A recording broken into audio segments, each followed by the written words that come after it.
Aslı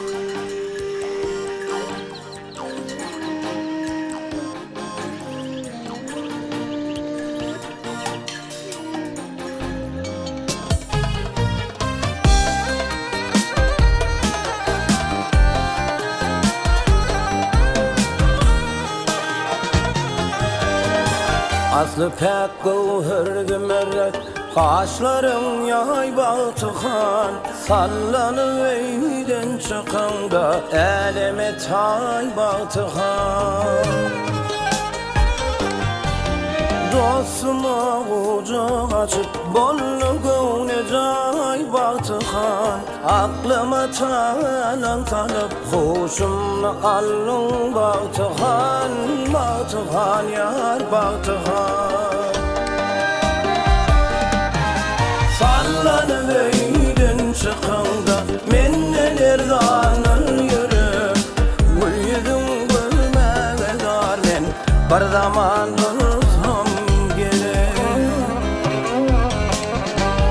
Bu fasıl yarımına durmaz, geçti dünya bir delek. Görmesem gamdır bugünüm, sade edersen baltıkan, baltıkan yar baltıkan.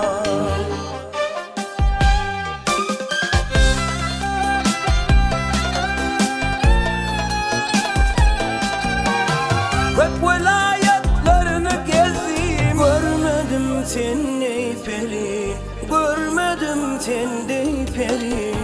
Senden öve yok mu darım, iki çeşmin revşeli. Giyinip nalı merceni, dakınıp altın deri.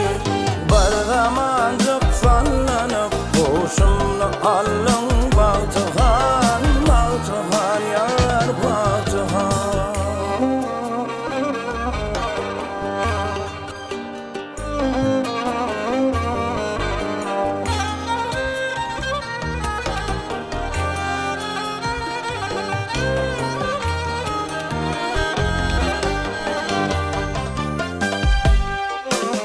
Devletli devranilerim var, yok sözümde bargılap. Yüreğime dağlarını verdin, bağrımı da paralap. Bir şahir kurban bugün, çıksam sana hümmet dilem.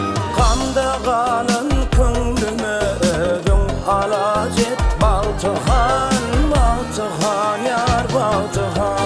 Baltıkan yar baltıkan, baltıkan yar.